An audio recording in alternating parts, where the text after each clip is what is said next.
सतगुरु चरण कमलेभ्यो नमः।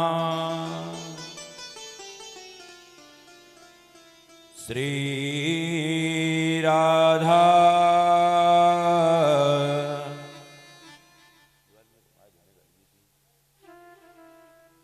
कृष्णाभ्यां नमः।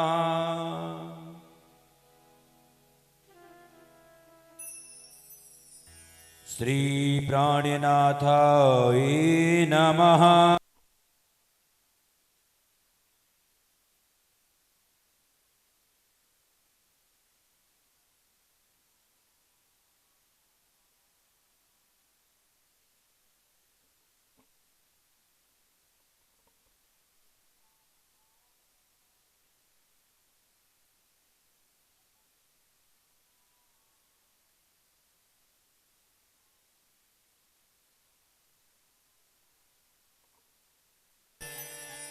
जय जय माखनी चोर वंशी विभूषित करान नवनीरदाभात पीतांबरः धनुन बिंब फलाधरोष्ठाद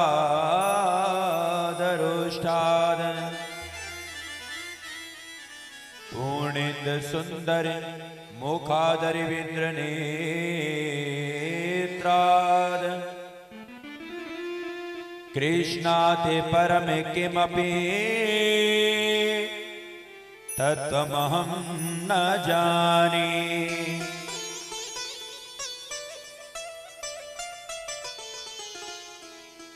कृष्णा हि वासुदेवाय हरहे परमात्मने प्रणति क्लेश नाशाय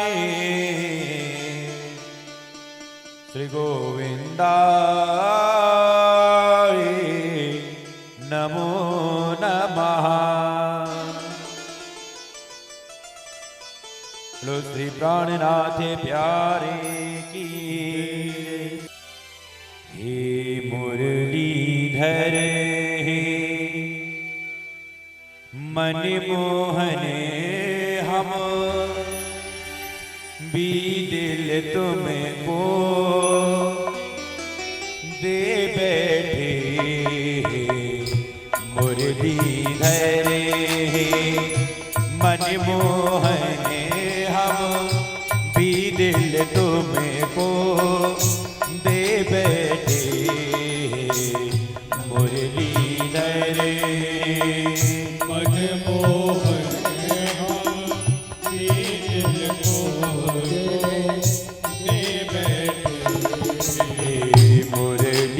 धरे मन मोहने हम भी दिल तुमको दे बैठे।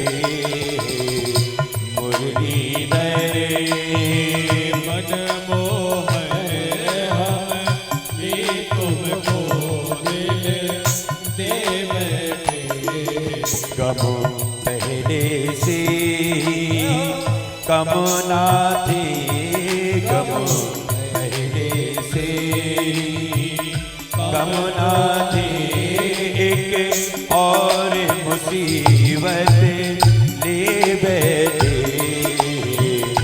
मुरलीधर मन मोहने हम भी दिल तुमको दे बैठे। मुरलीधर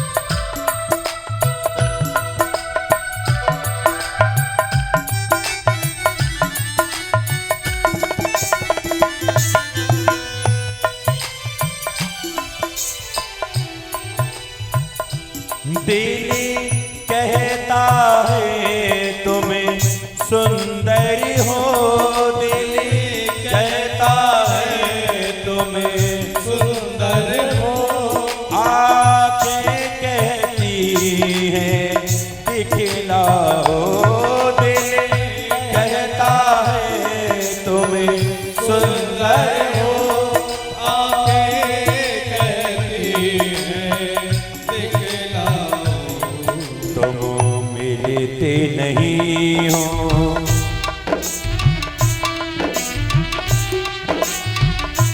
तुम मिलते नहीं हो, आकर के हम कैसे कहें ये यह बैठे मुर्गी धरे मन मोहन, हम भी दिल तुमको दे बैठे मुर्गी धरे मन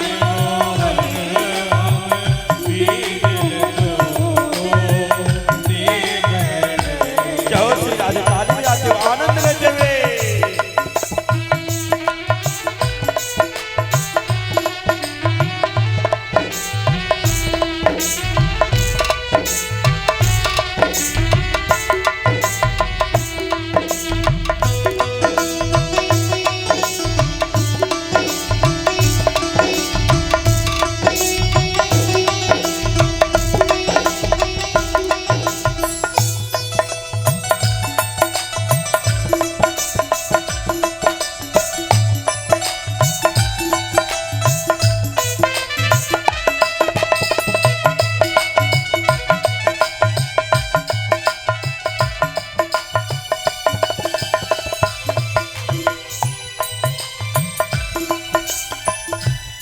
महिमा सुन के हैरान हम, महिमा सुन के हैरान हम, तुम मिल जाओ तो चैन मिले, महिमा सुन के हैरान हम, तुम मिल जाओ चैन मिले, महिमा सुन के हैरान हम, तुम मिल जाओ तो चैन मिले, महिमा सुन के हैरान हम, तुम मिल जाओ तो चैन मिले।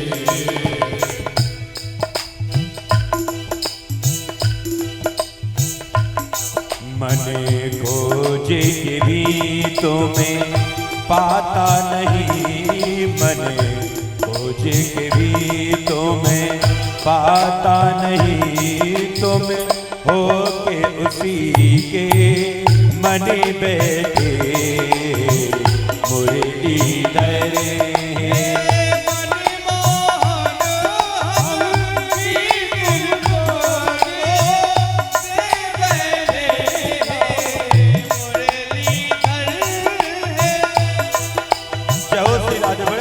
ताली लाते हुए।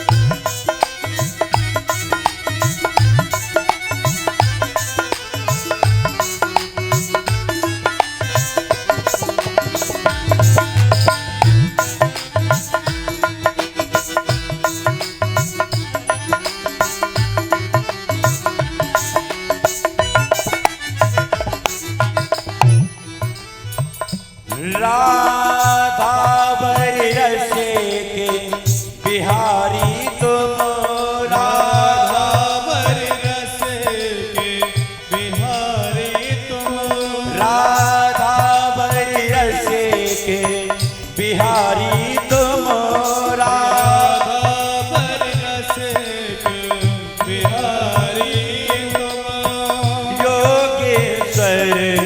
बनवारी तुम प्रभु योगेश्वर बनवारी राधा वरी रसिक विहारी तुम प्रभु योगेश्वर बनवारी तुम वाले बने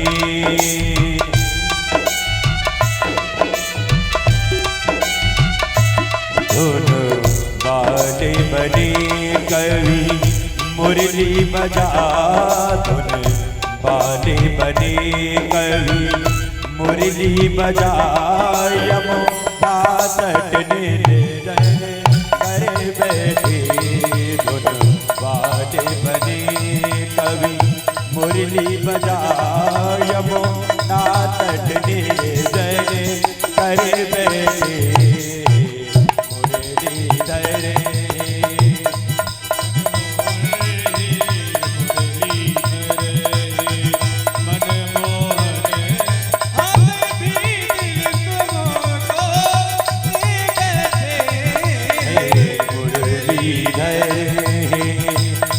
मोहन हम भी दिल तुमको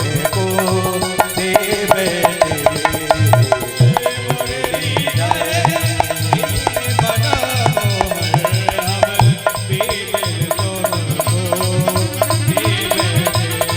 हम भी दिल तुमको दे बैठे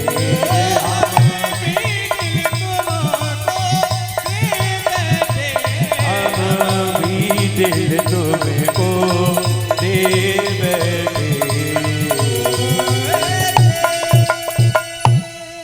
बोलिए वृंदावन बिहारी लाल की जय।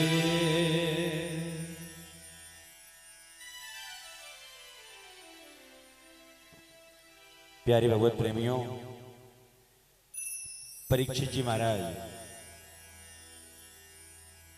कल की कथा में आपने श्रवण किया कि किस प्रकार से भगवान ने दैत्यराज बलि की यज्ञशाला में जाकर के भगवान उपेंद्र का रूप धारण कर करके और किस प्रकार से दैत्यराज बलि पर अपना अनुग्रह किया, अपनी कृपा की। यह कल आपने परम पूज्य प्रातः स्मरणीय प्रातः वंदनीय स्वामी परमानंद जी महाराज के मुखारविंद से श्रवण किया। मेरे प्यारे भगवत प्रेमियों, इसके पश्चात श्रीमद् भागवत के 9वें स्कंद में प्रवेश करने से पूर्व श्री सुखदेव जी महाराज से प्रश्न किया परीक्षित जी महाराज ने कि प्रभु आपने मुझे शांभव मनु के वंश को तो विस्तार पूर्वक बताया, मैंने शांभव मनु के वंश में जितने भी उत्तानपाद, उसके पश्चात ध्रुव के वंश में जितने भी राजा हुए मैंने उसका वर्णन बड़े ही हृदय पूर्वक आपने श्रवण कराया और मैंने श्रवण किया। प्रभु मनवांतराणी सर्वाणी त्यो त्यक्तानि श्रुतानि में वीर्यान्यनंत वीर्यस्य हरे तस्त कृतानि च। हे प्रभु, हे भगवान, आपने सब मनमंत्रों और उसके अनंत शक्तिशाली भगवान के द्वारा किए हुए ऐश्वर्यपूर्ण चरित्रों का आज तक आपने वर्णन किया और हमने वह श्रवण किया। अब प्रभु मेरे मन में यह इच्छा है कि आप शांभव मनु के पश्चात वैवस्वत मनु के वंश का भी वर्णन मुझे श्रवण कराएं। मेरे प्यारे भगवत प्रेमियों, श्री सुखदेव जी कहते हैं कि हे राजन परीक्षित, वैवस्वत मनु के पुत्र राजा शुद्धुम्न और उनके ही पुत्र प्रषद तथा इसी में श्रीमद् भागवत के 9वें स्कंद में आगे कथा आती है महर्षि चमन की, जिनका विवाह सुकन्या के साथ हुआ। तत्पश्चात महाराज सरियाती के पूरे वंश का वर्णन होता है। इसके पश्चात श्रीमद् भागवत के अंतर्गत कथा आती है महाराज नाभाग और महाराज अम्बरीश की। महाराज अम्बरीश की कथा श्रीमद् भागवत के अंतर्गत बड़ी ही अद्वितीय कथा है और श्री सुखदेव जी महाराज कहते कि हे राजन परीक्षित, और मैं भी यहाँ पे कह रहा हूं जो हमारे परीक्षित की भूमिका में बैठे हुए हैं, परीक्षित जी महाराज,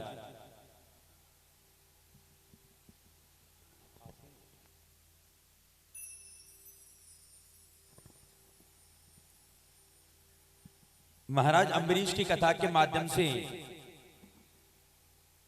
यहां पे मानो श्री सुखदेव जी महाराज कह रहे हैं कि हे राजन परीक्षित, भगवान बड़े ही कृपालु हैं, बड़े ही दयालु हैं।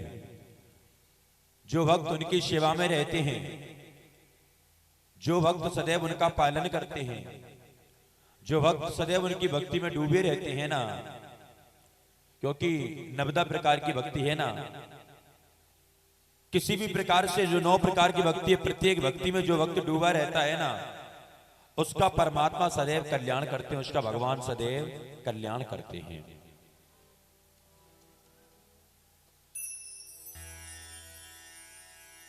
और इसी प्रकार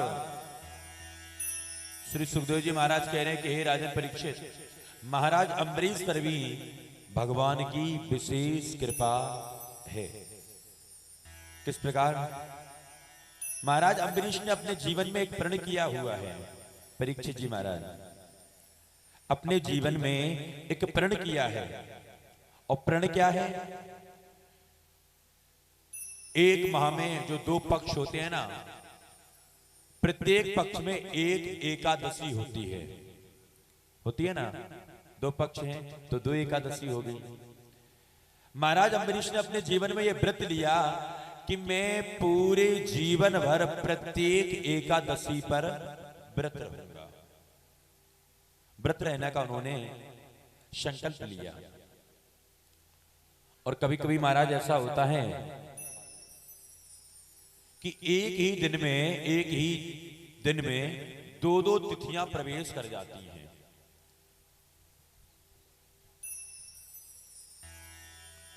जैसे हिंदी पंचांग आप उठा के देखेंगे तो उसमें कभी कभी होता है जब एक दिन में 2 तिथियां प्रवेश करती हैं तो उसमें लिखा होता है कि 12 या 1 या 2 बजे तक ये एकादशी तिथि, उसके पश्चात द्वादशी तिथि है। तो एक ही दिन में 2 तिथियां प्रवेश कर जाती हैं हिंदी पंचांग के अनुसार, ज्योतिष के अनुसार। तो महाराज अम्बरीश ने तो ये प्रण लिया हुआ है कि मैं प्रत्येक एकादशी पर व्रत रहूंगा। आज एकादशी है और एकादशी पे उनका व्रत है। लेकिन आज देखिए एक विचित्र लीला होने वाली है। आज एक ही दिन में दूसरी तिथि का प्रवेश हो रहा है। तो महाराज अम्बरीश ने अपना व्रत पूर्ण किया। व्रत पूर्ण करने के पश्चात परीक्षित जी महाराज वह अपने व्रत को पूर्ण करने के लिए चरणामृत पान करने ही जा रहे थे कि उसी समय दुर्वासा ऋषि उनके द्वार पर आ गए। बोले सद्गुरु महाराज की। सही बात तो यह है कि जिस गांव के आपको यदि किसी गांव में आप जाते हैं और उस गांव के यदि आपको देखना है कि इस गांव के लोग कैसे हैं तो उस गांव के बच्चों को देखो, क्योंकि अभिवादनशीलस्य नित्य वृद्ध्योप सेवना चत्वार तत्सवर्धन्ते आयुर्विद्या यशो बलम। जिस गांव में, जिस समाज में, परीक्षित जी महाराज, जिस गांव में, जिस समाज में, जिस परिवार में जो बालक होते हैं ना, यदि वे अभिवादनशील होते हैं तो 4 चीजें उनके परिवार में अनायास ही आती हैं। आप लोग जानना चाहते हैं क्या क्या? तो हाथ उठा के बोले राधे राधे। देखो कैसी कैसी जी बालक है, धन्य है। इतना सुर तो कोई ना करे जितने सूर्य। देखो 1 2 3 4 5 और 6 7 8 बालक हैं केवल, और 8 हाँ। एक बात ध्यान रखना, यदि आप लोगों ने अब की बार शोर किया तो हमारे पास बहुत बड़ी गाड़ी है, सभी को रस्सी में बांध के अपनी गाड़ी में डाल दूंगा। ध्यान रखना। बोले कृष्ण कन्हैया लाल की। जिस परिवार में, जिस समाज में, जिस ग्राम में बालक अभिवादनशील होते हैं, 4 चीजें अनायास ही उसको प्राप्त होती हैं। आप लोग जानना चाहते हैं? कितने लोग जानना चाहते हैं? एक बार हाथ उठाएं, हाथ उठा के बोले राधे राधे। परीक्षित जी महाराज आप तो बोले ही लो, कम से कम आप तो बोले ही नहीं रहे हो हैं? घर पे लड़ाई हो फिर देखो। हाथ उठा के बोले राधे राधे। अभिवादनशील नित्य वृद्ध्योपसेवना चत्वार्थ वर्धन्ते आयुर विद्या यशो बलम। ये 4 चीजें उसको अनायास ही प्राप्त होती हैं। उसकी आयु में वृद्धि होती है, उसकी विद्या में वृद्धि होती है, उसके यश में वृद्धि होती है, और साथ ही साथ उसके धन में भी वृद्धि होती है। कब? जब आप अभिवादनशील होंगे, जब आप दूसरों का सम्मान करने वाले होंगे, जब ये छोटे छोटे बालक शोर नहीं मचाएंगे। और एक बात और बताऊं, परीक्षित जी महाराज आज मेरे मन में आ रही है कि कथा सुनाने से पहले बच्चों की कथा सुना दें। सुना दें? आप यदि कहें तो सुना दें। हाँ, क्योंकि हम लोग अपनी भागवत में किस्से कहानियां तो कहते नहीं। भागवत कहने का ही, भागवत ही इतना है कि उसको ही कहते कहते समय पूरा हो जाता है। किस्से कहानियां कहां से सुनाए, समय ही नहीं है। लेकिन इन बालकों को देख के मन में आ रहा है कि कुछ सुना दें। बच्चों लोग, जितने भी बच्चे हैं, हाँ बड़े ध्यान से सुनेंगे। बोले कृष्ण कन्हैया लाल की। बच्चे लोग बड़ा ध्यान से सुनेंगे। 2 प्रकार के बच्चे होते हैं। बच्चे कितने प्रकार के होते हैं? और तेजी से बोलो। 2 प्रकार के। एक होते हैं अच्छे भैया अच्छी बहनें। एक क्या होते हैं? अच्छे भैया और अच्छी बहनें। आपको पता है ये क्या करते हैं? ये जब ऐसी भागवत कथाएं होती है ना, तो उनमें हाथ जोड़ के बैठते हैं। कैसे बैठते हैं? हाथ जोड़ के। अब यहां पे देखो कितने अच्छे भैया, कितनी अच्छी बहनें हैं। अब तो सब अच्छे अच्छे लग रहे हैं। तो दूसरे बताएं कि नहीं बताएं? बताया जाए कि नहीं बताया जाए? ना बताएं, बताएं। कितने लोग जानना चाहते हैं? हाथ उठाएं। सभी जानना चाहते। हाँ, कोई ऐसी मिठाई मेवा है कि शायद मिल जाए, कितना आनंद है ये। एक होते हैं अच्छे भैया अच्छी बहनें। ये जब भी ऐसी भागवत कथाएं होती है ना, उनमें हाथ जोड़ के बैठते हैं। और परीक्षित जी महाराज एक होते हैं भोंदू। क्या होते हैं? भोंदू। भोंदू क्या करते हैं? एक दूसरे का सर ठोकते हैं, तेज आवाज में बात करते हैं, इधर उधर दौड़ते हैं। अब आप लोग अपने आसपास देखना, अगर कोई भोंदू हो ना तो उसको उठा के बाहर कर देना, ठीक है? अभी तो कोई भोंदू नहीं है, सभी हाथ जोड़े बैठे।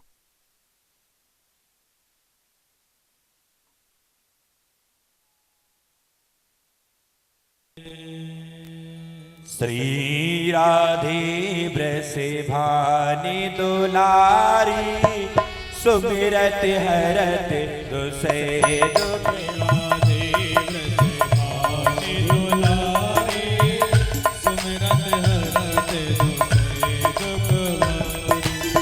श्री राधे ब्रसे भानी दुलारी, सुमिरत हरत दुसे दुख बारी। श्री राधे ब्रसे भानी दुलारी, सुमिरत हरत दुसे दुख बारी। श्यामा श्याम कृपा अविकीजे, पकड़ी भुजा छोड़े नहीं दीजे।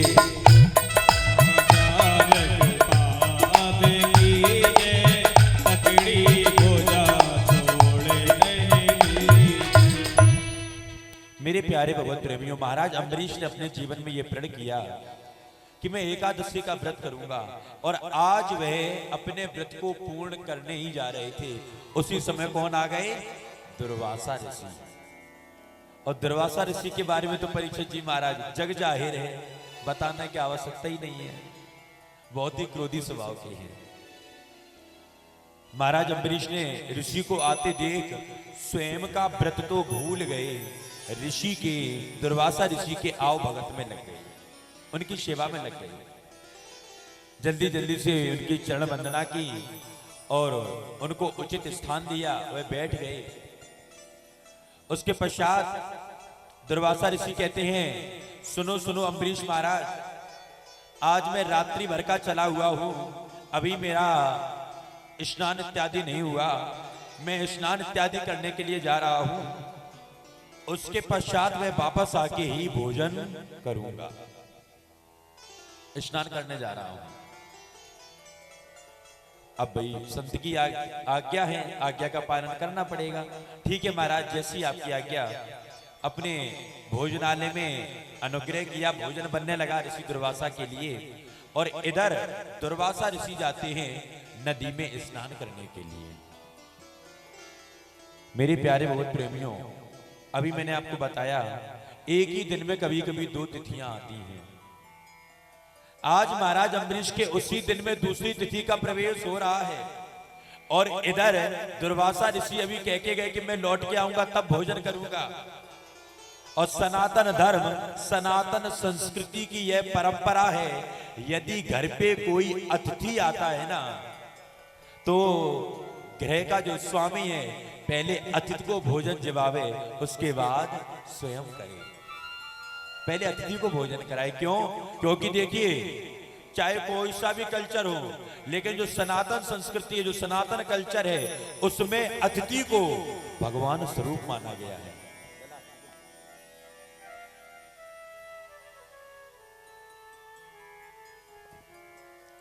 इसीलिए कहा गया है अतिथि देवो भव, अतिथि देवो भव।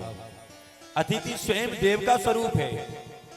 मेरे प्यारे भगवत प्रेमियों, आज महाराज अम्बरीश आश्चर्य में पड़े हुए हैं, बहुत ही गंभीर है, क्या करें क्या ना करें। यदि मैं अपने व्रत को पूर्ण करता हूं, कुछ भोजन या जल को ग्रहण करता हूं, तो द्वार पर आए हुए अतिथि का सम्मान समाप्त हो जाएगा। और वह तो कोई अतिथि नहीं, वह तो साक्षात संत भगवान है। साधु को बगैर भोजन जमाए कैसे भोजन करें। मेरे प्यारे भगवत प्रेमियों, सत्ते में पड़े हुए हैं आज महाराज अम्बरीश। अपने विद्वान राजगुरु आचार्यों से सलाह ली। मैंने आपको कल भी बताया था, जब भी आप किसी संकट में हो तो उस समय ध्यान करना चाहिए। किसका? श्री गुरु पद नखे मणिगण ज्योति, श्री गुरु पद नखे मणिगण ज्योति, श्री गुरु पद नखे मणिगण ज्योति, सुमिरति हरत, सुमिरति हरत, सुमिरति दिव्य दृष्टि होती, श्री गुरु पद नखे मणिगण ज्योति, श्री गुरु पद नखे मणिगण ज्योति, श्री गुरु पद नखे मणिगण ज्योति, सुमिरति हरते सुमिरति दिव्य दृष्टि होती, श्री गुरु पद मणिगण ज्योति।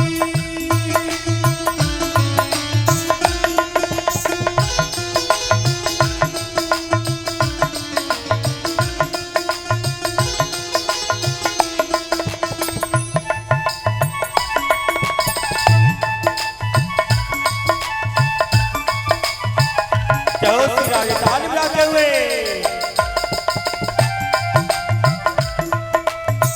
श्री गुरु पद नखे मणिगण ज्योति, श्री गुरु पद नखे मणिगण ज्योति। जब भी आपको कोई कष्ट हो, मन में कोई पीड़ा हो, उस समय गुरु की शरण लेनी चाहिए। महाराज अम्बरीश ने भी वही किया। अपने राजगुरु विद्वानों की शरण में गए, प्रभु बताओ मैं क्या करूं? यदि द्वार पर आए हुए अतिथि का सम्मान नहीं किया और मैंने व्रत को पूर्ण किया तो भी मुझ पे पाप लगेगा, और यदि मैंने व्रत पूर्ण नहीं किया तो धीरे धीरे द्वादशी तिथि का प्रवेश हो रहा है, मेरा तो दोनों तरफ से ही मेरे लिए दुस्तर मार्ग है। आप ही मेरे को मार्ग प्रशस्त करें कि मैं क्या करूं। राजगुरुओं ने कहा, अरे महाराज एक कार्य करें, मेरे पास एक उपाय है। और उपाय क्या है? आप भगवान को भोग लगा करके, भगवान को भोग लगा करके उनके चरणों का चरणामृत यदि आप पान कर लेना तो इससे आपका व्रत भी पूर्ण हो जाएगा और द्वार पर आए हुए अतिथि का सम्मान भी हो जाएगा। ठीक है, महाराज अम्बरीश ने एक क्षण का विलंब नहीं किया, जल्दी जल्दी से जाते हैं, चरणामृत लेते हैं, प्रभु को भोग लगाते हैं। तुदीयम वस्त गोविंदम तुभ्यमे समर्पये ग्रहण शोभको भूत्वा प्रसीद परमेश्वर। कन्हैया का भोग लगाया, भगवान का भोग लगाया, और भोग लगा के परीक्षित जी महाराज वह जैसे ही चरणामृत पान करने लगे, ठीक उसी समय दुर्वासा ऋषि आ जाते हैं। आ गए और दुर्वासा ऋषि ने देखा, अरे मुझे ऐसा लगता है ये मूढ़ राजा है, ये अज्ञानी राजा है, इसने द्वार पे आए हुए अतिथि का सम्मान ना करके। दुर्वासा ऋषि को ऐसा लगा कि महाराज अम्बरीश ने भोजन कर लिया है और भोजन करके अब पानी पी रहे हैं। इसीलिए मानो कहा गया है परीक्षित जी महाराज, कभी कभी आंखों का देखा हुआ भी सत्य नहीं होता है, कानों का सुना हुआ भी सत्य नहीं होता है। यदि आप किसी वार्ता में उलझे हुए हैं तो पहले पूर्णतः उसकी गहराई में जाएं। आज दुर्वासा ऋषि ने अपने नेत्रों से देखा, लेकिन अधूरा सत्य है, ये पूरा सत्य नहीं है। और उस अधूरे सत्य को सत्य मान करके आज दुर्वासा ऋषि ने मानो अपनी एक जटा उखाड़ी, एक त्रच्चा प्रकट कर दी, एक राक्षसी प्रकट कर दी। जाओ इस मूर्ख राजा का वध कर दो। अरे इसको द्वार पर आए हुए अतिथि का सम्मान करना नहीं आता है, ये कैसा राजा है, ये निरा मूर्ख राजा है। क्रोध आ गया और क्रोध में परीक्षित जी महाराज, क्रोध में लिए हुए जितने भी निर्णय हैं वे व्यक्ति को सदैव दुख पहुंचाते हैं। कभी भी क्रोध में दुस्तर निर्णय नहीं लेने चाहिए। यदि आपको कोई निर्णय लेना है, यदि आपको क्रोध है तो पहले अपने क्रोध को शांत करो, उसके पश्चात कोई निर्णय लो। आज दुर्वासा ऋषि ने एक क्षण का विलंब नहीं किया, राक्षसी प्रकट करके महाराज अम्बरीश के पीछे दौड़ा दिया। लेकिन परीक्षित जी महाराज जो भगवान की शरण में रहते हैं, जो भगवान की भक्ति में रहते हैं, उनके साथ सदैव भगवान की कृपा रहती है।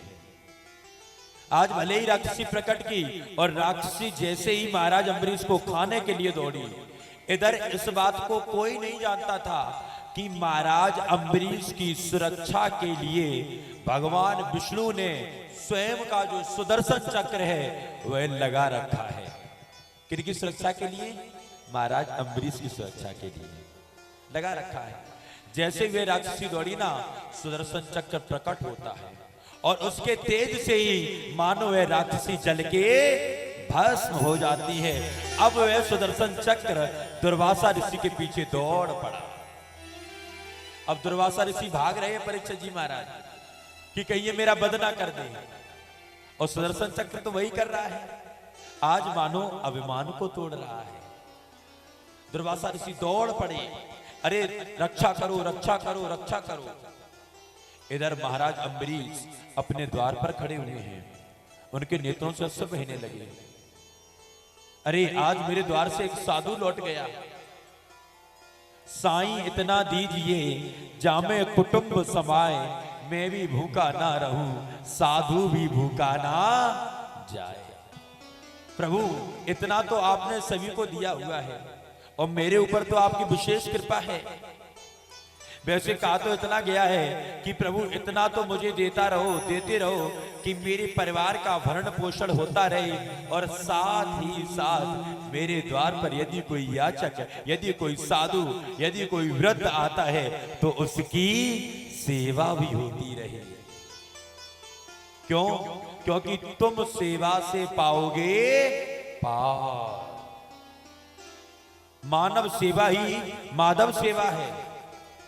और ये कहा भी गया है, मंदिर में रखी मूर्ति भले ही आपको आशीर्वाद दे या ना दे, लेकिन 5 तत्व की है मूर्ति, जो आपके माता पिता, आपके समाज में जो वृद्ध लोग हैं, आपके समाज में जो शिक्षित लोग हैं, आपके समाज में जो ज्ञानी लोग हैं, उनके द्वारा जो आपको आशीर्वाद प्राप्त होगा, वह कोई भी मूर्ति आपको आशीर्वाद नहीं दे सकती।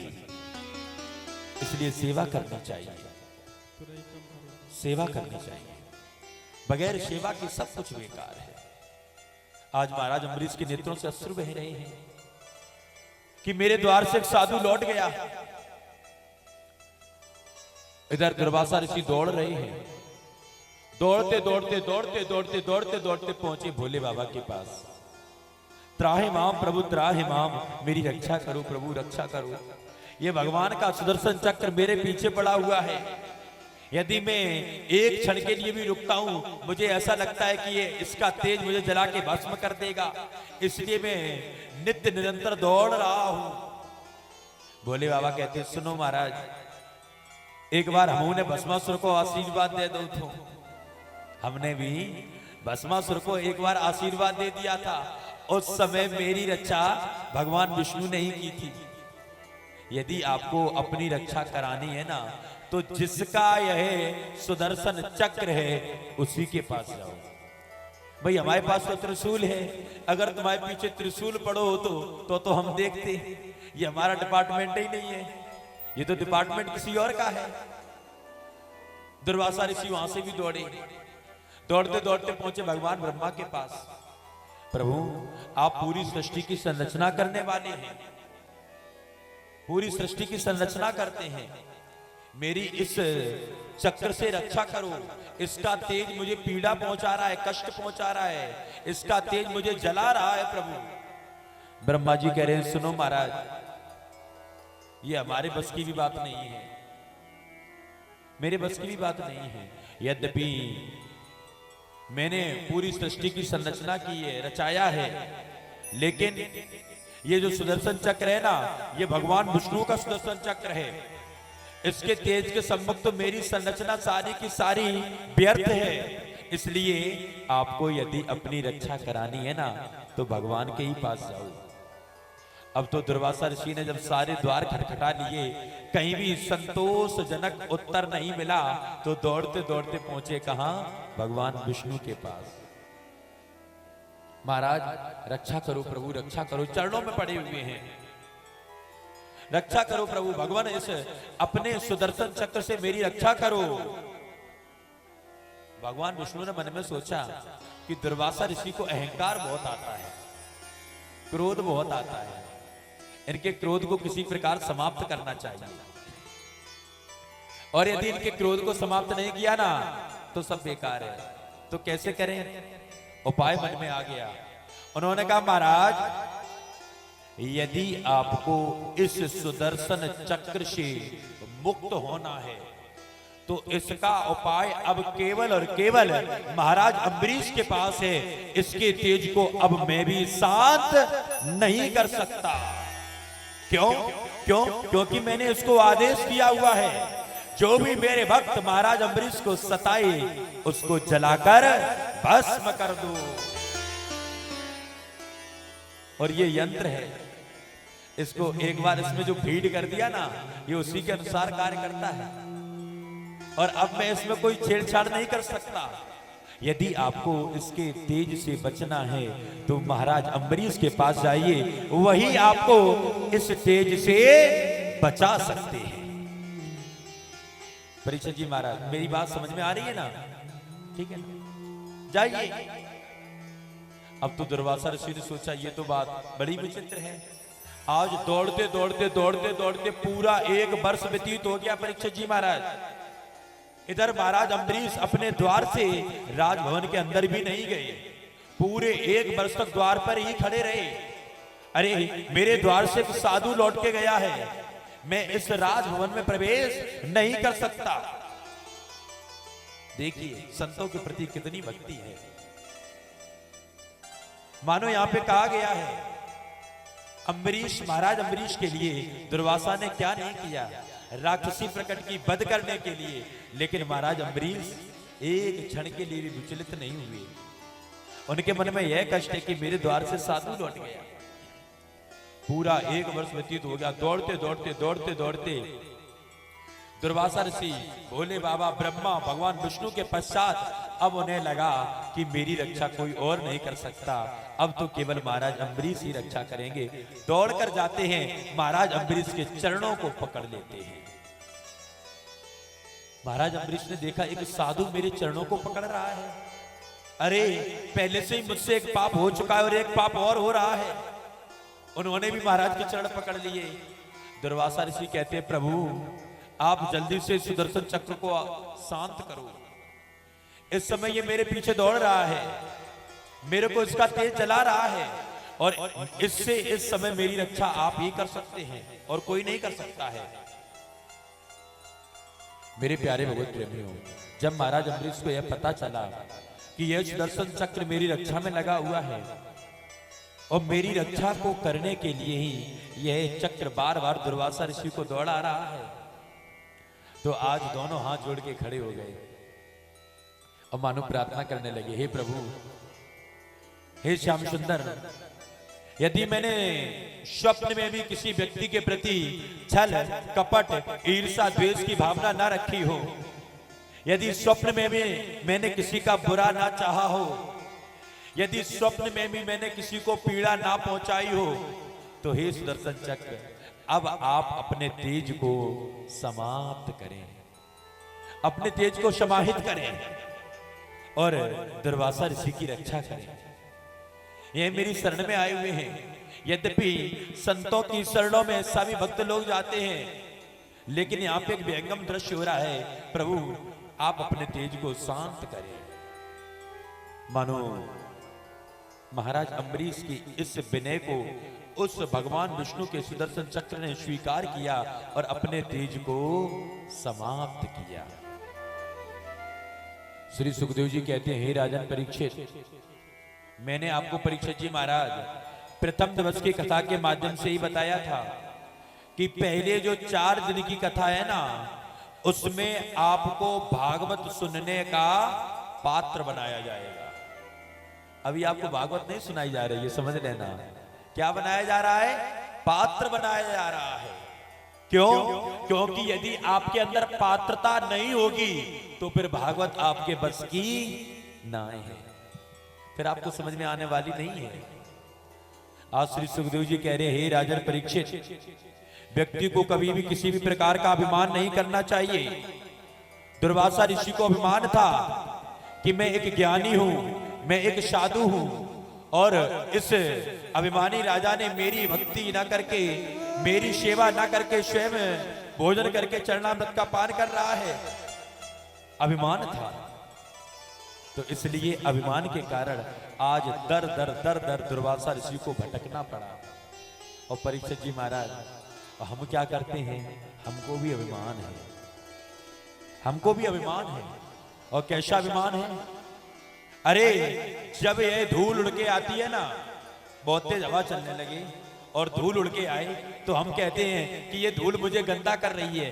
कहते हैं ना, सभी लोग कहते होंगे ये धूल मुझे गंदा कर रही है। लेकिन परीक्षित जी महाराज, जब आप तत्व की दृष्टि से देखेंगे, जो जिस धूल से आप अपने आप को ये समझ रहे कि ये धूल मुझे गंदा कर रही है, इसी धूल में आपसे भी अधिक रूपवान, आपसे भी अधिक गुणवान, आपसे भी अधिक धनवान, आपसे भी अधिक बलवान, आपसे भी अधिक ऐश्वर्यवान इस धूल में समा गए हैं, और यही अंत में मेरी गति होनी है। फिर किस बात का अभिमान? किस बात का अभिमान? जिस समय मेरा जन्म हुआ था ना, उस समय मेरे पास कुछ नहीं था, कुछ नहीं था। और जिस समय मेरी मृत्यु होगी उस समय भी मेरे पास कुछ भी नहीं होगा। जैसे परीक्षित जी महाराज, आप यहां से कहीं बाहर किसी स्थान पे जाते हैं तो जाने के लिए एक सवारी लेते हैं, सवारी में बैठते हैं, यानी किसी गाड़ी ली, उस गाड़ी में बैठ गए और उस गाड़ी में बैठ के जब आपका स्थान आ जाता है तो वहां पे आप उतर जाते हैं, वह गाड़ी आप छोड़ देते हैं। श्री सुखदेव जी महाराज कह रहे हैं कि हे राजन परीक्षित, ठीक इसी प्रकार से यह मानव जीवन है। यह मानव जीवन भी एक गाड़ी की तरह सवारी है, सवारी है। लेकिन हम लोग करते क्या है, इस गाड़ी से मोह कर लेते हैं। क्या कर लेते हैं? मोह कर लेते हैं। और मोह के बारे में कहा गया है क्या? मोह सकल व्याधन कर मूला। जो मोह है ना, संसारिक जितनी भी व्याधियां हैं उन व्याधियों का मूल मोह है। इसलिए व्यक्ति को कभी भी मोह, अज्ञान, अभिमान नहीं करना चाहिए। आज दुर्वासा ऋषि को अभिमान था, किसका?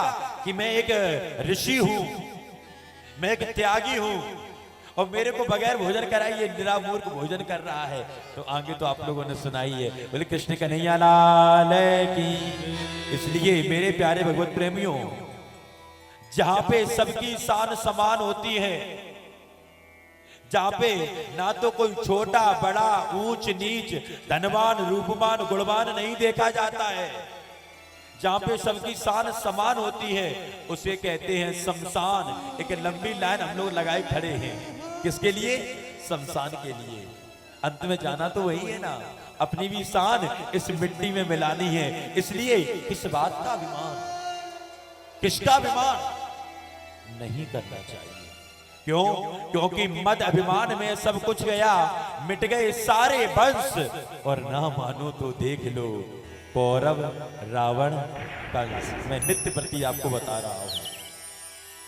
आज मेरे प्यारे भक्त प्रेमियों, सुखदेव जी महाराज अम्बरीश की कथा श्रवण कराते हैं। दुर्वासा की निवृत्ति पूर्ण होती है, उसके पश्चात शूरवंशी राजाओं का वर्णन करते हैं। इक्ष्वाक वंश के जो अन्य राजाएं हैं उनका वर्णन करते हैं। आइए 2 मिनट सही वक्त मिलकर के गोविंद नाम संकीर्तन करेंगे। उसके पश्चात आपको ले चलते हैं श्रीमद् भागवत में, जो बहुत ही संक्षेप में भगवान श्री राम की लीलाएं रखी गई हैं उनकी ओर। उससे पहले 2 मिनट नाम संकीर्तन। गोविंद मेरो है,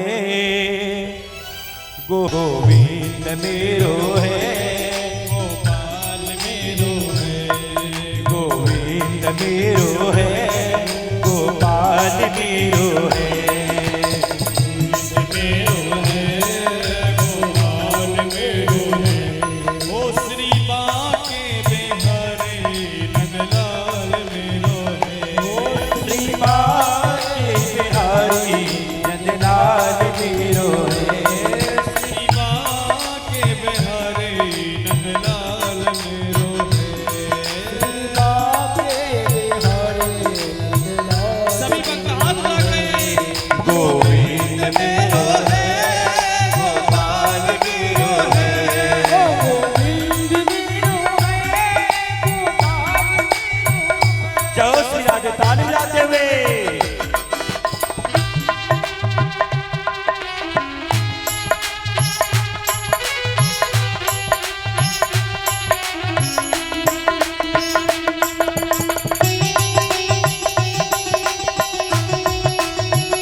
प्यारे भगवत प्रेमियों, इसके पश्चात श्रीमद् भागवत के अंतर्गत इक्ष्वाक वंश के राजाओं में महाराज मानदाता और शोभर ऋषि की कथा आती है।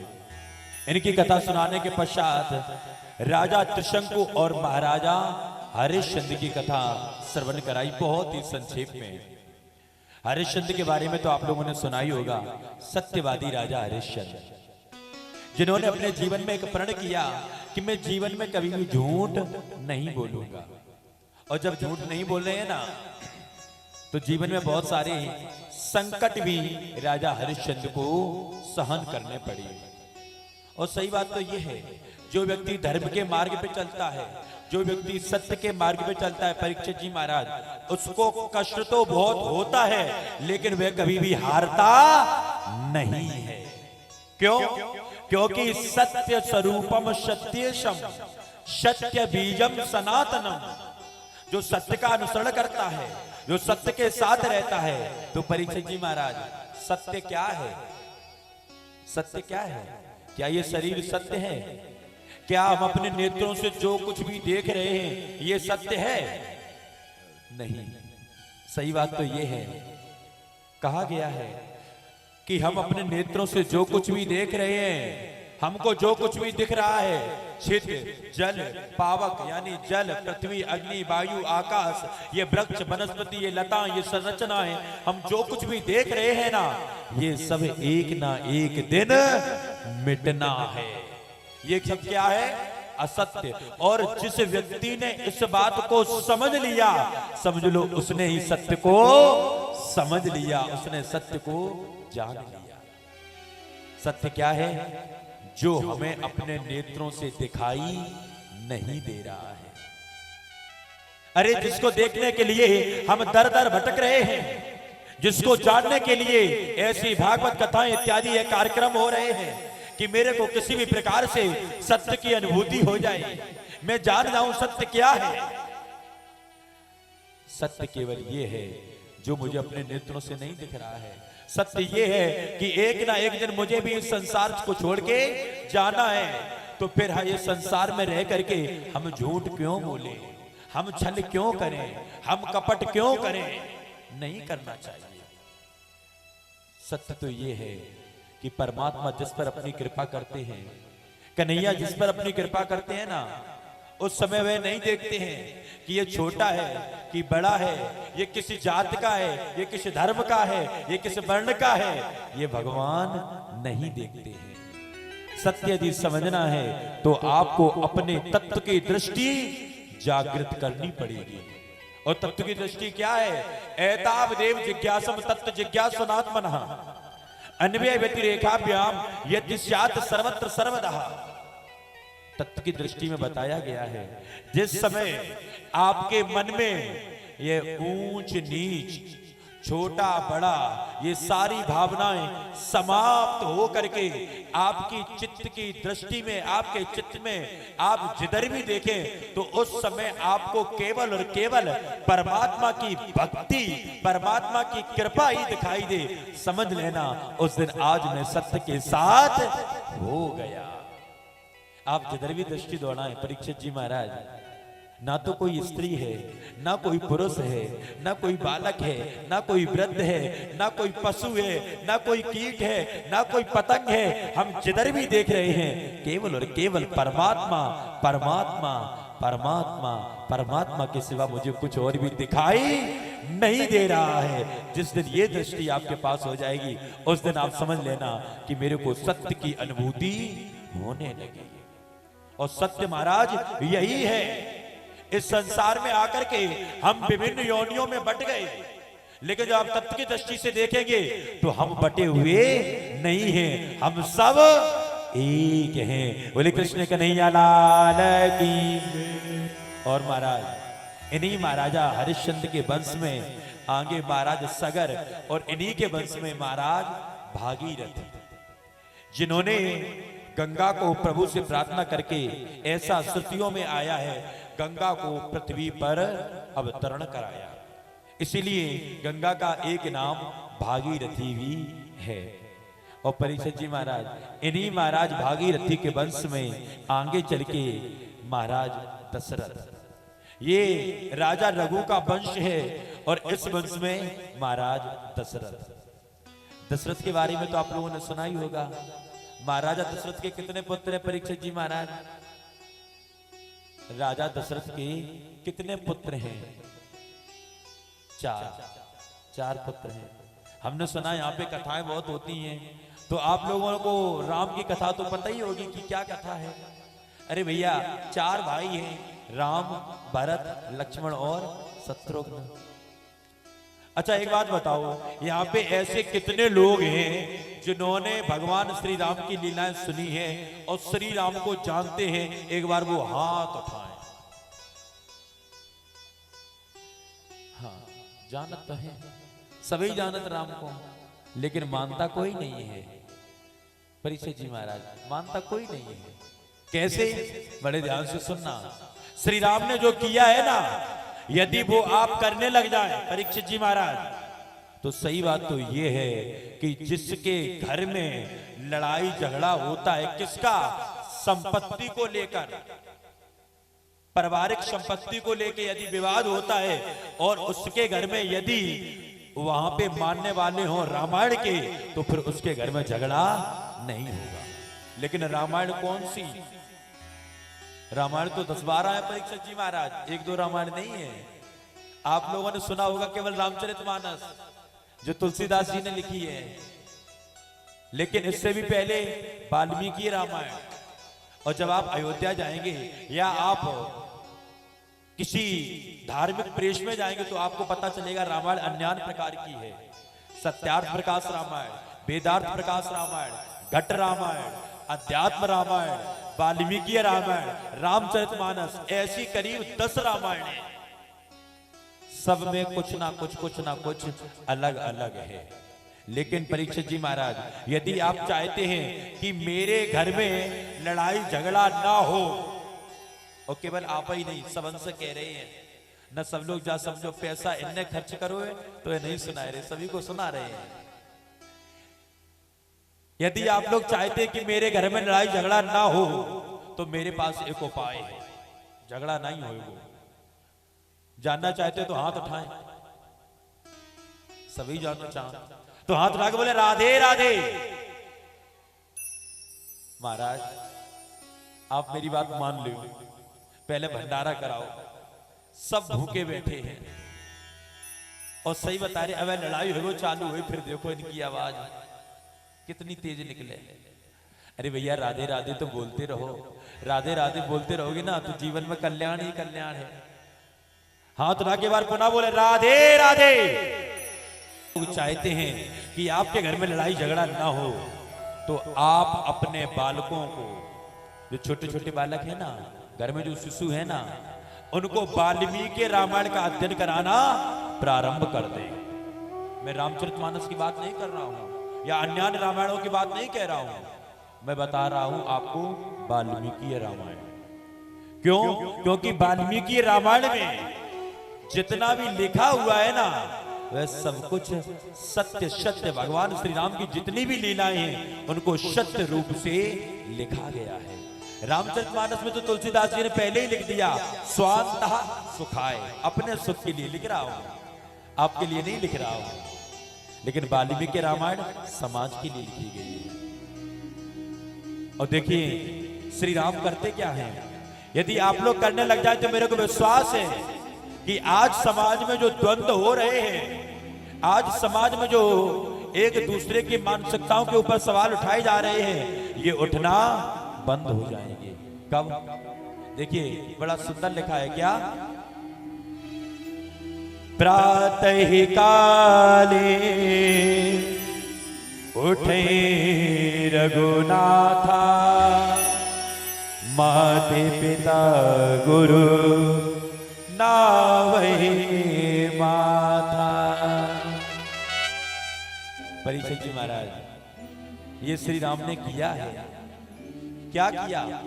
श्री राम जब प्रातः उठते हैं ना, तो सबसे पहले क्या करते हैं, माता पिता गुरुजनों के चरणों में मस्तक झुकाते हैं।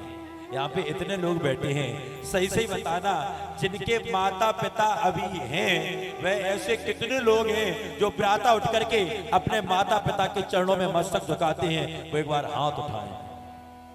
एक भी नहीं है, एक भी नहीं है।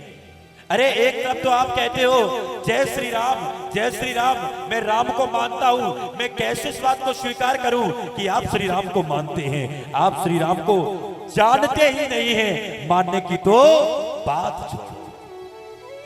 श्री राम ने जो किया है ना, यदि करने लग जाओ तो आपके जीवन का उद्धार हो जाएगा।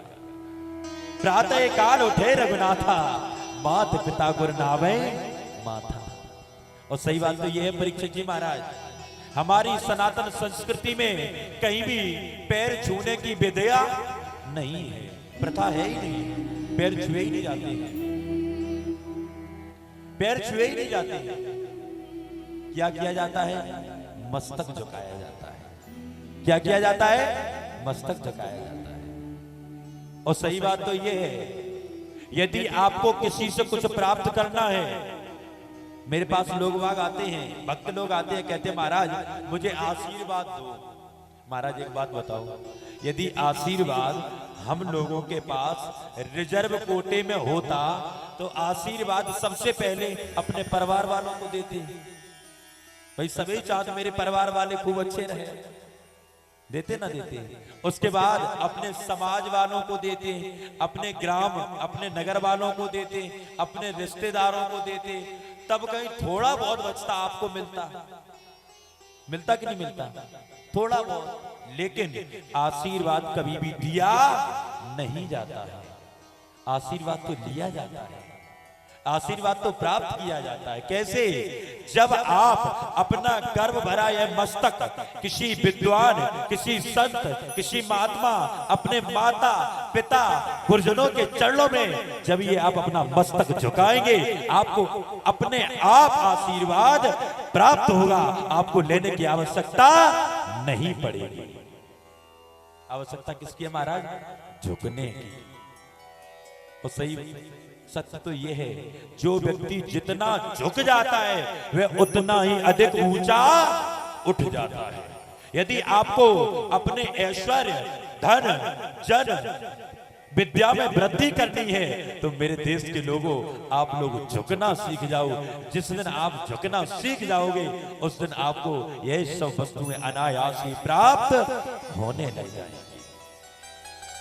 और देखिए महाराज, श्री राम ने क्या किया, मैं आपको बस, क्योंकि भागवत के अंतर्गत भगवान श्री राम की पूरी लीला मात्र 198 श्लोकों में रखी गई है। सुखदेव जी महाराज ने, व्यास जी महाराज ने केवल 198 श्लोकों में पूरी श्री राम की लीला लिखी। तो मैं आपको संक्षेप में बताता चलूं कि हमको क्या करना चाहिए, श्री राम ने जो किया है उसमें हमको क्या करना चाहिए। आज देखिए, जब श्री राम थोड़े बड़े हुए ना, थोड़े बड़े हुए तो महाराज दशरथ को यह चिंता हुई कि मैं अपने बालकों को शिक्षा अध्ययन कैसे कराऊं। शिक्षा अध्ययन के लिए उनके मन में चिंता हुई, तो गुरु वशिष्ठ को बुलाया, उनके चरणों में प्रणाम किया। विद्या ग्रहण करन चले रघुराही, शिक्षा अध्ययन के लिए स्वयं श्री राम जाते हैं, यद्यपि भगवान है लेकिन फिर भी कहा गया है विद्या ददात विनयम विनयादयाद पात्रताम पातत्वाद धनमान पोति यतो धर्मा ततो सुखम। विद्या ग्रहण करने के लिए गए। और सही बात तो यह है मेरे देश के लोगों, आज भारत में जितनी भी सरकारें बनती हैं वो ये कहती हैं कि मैं भारत की गरीबी को दूर कर दूंगा, लेकिन आज तक गरीबी दूर नहीं हुई, आज तक गरीबी दूर नहीं हुई। यदि आपको अपनी गरीबी दूर करना है तो कितने लोग चाहते हैं कि मेरी गरीबी दूर हो जाए, एक बार वो हाथ उठाएं। परिषद जी महाराज आप पूछा तो हाँ, महाराज पे भी गरीबी है, सभी गरीबी, हम भी गरीबी हैं।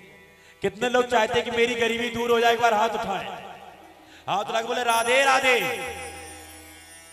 यदि आप अपने परिवार की, अपने समाज की, अपने ग्राम की गरीबी को दूर करना चाहते हैं तो उसका केवल एक उपाय है, शिक्षा, विद्या। क्यों? क्योंकि विद्या ददात विनयम विनयाद याद पात्रता पातत्वा धनमान पोती यतो धर्मा ततो सुखम।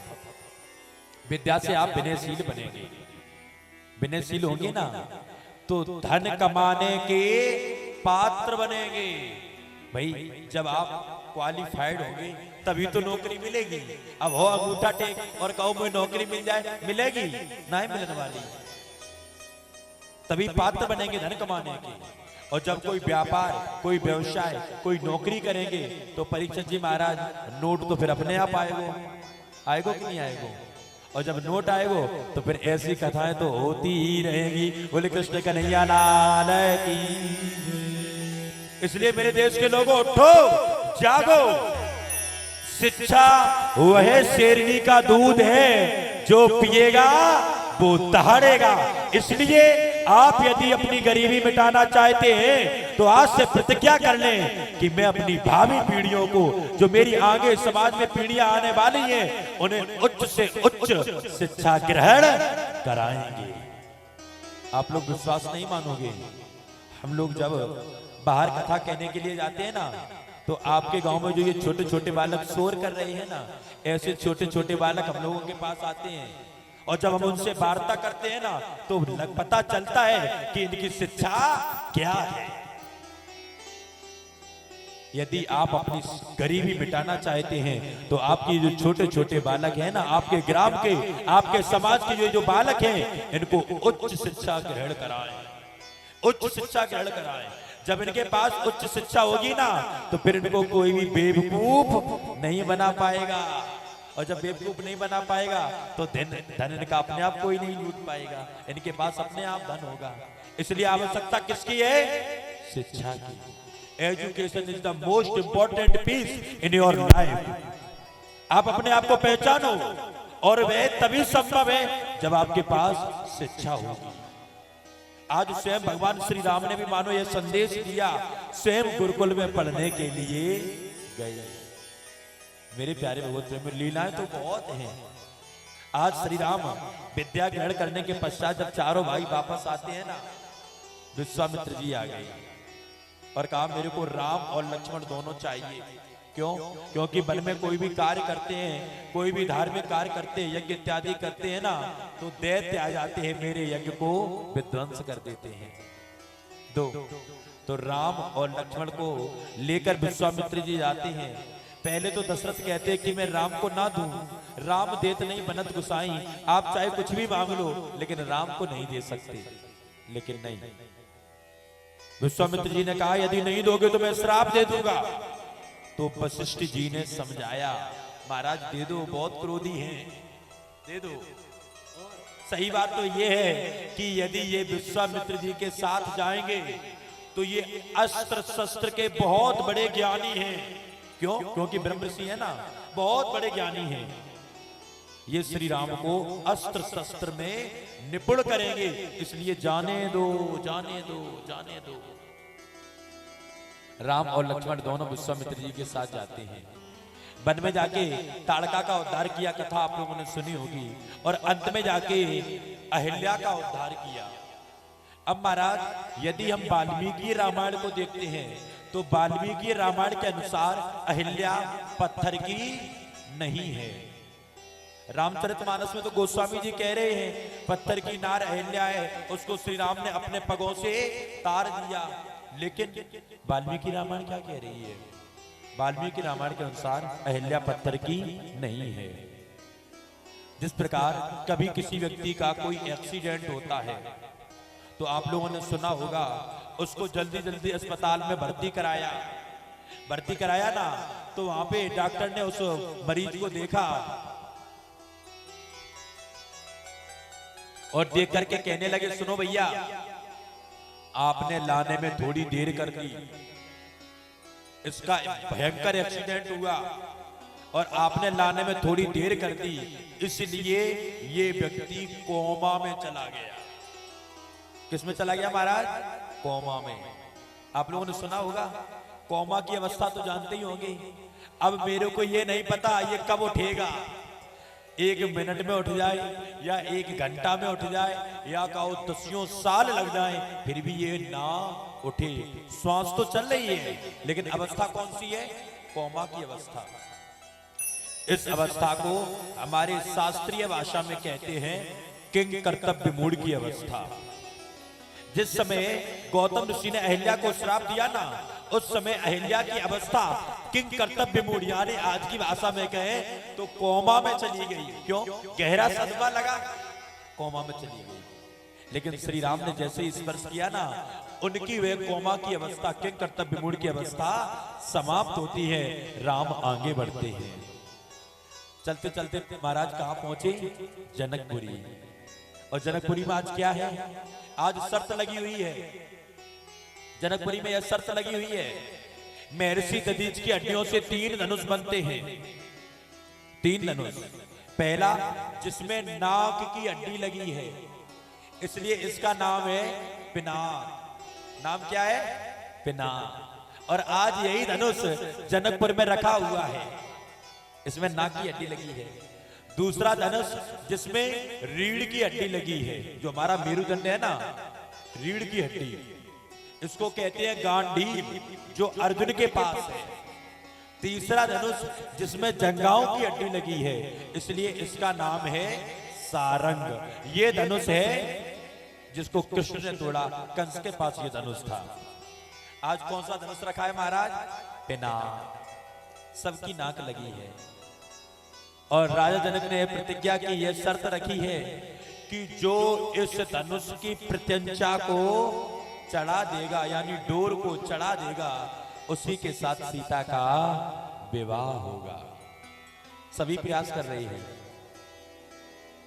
भूप सहस्त्र दस एक ही बारा, भूप सहस्त्र दस एक ही बारा, लगे उठावन तरह नकारा।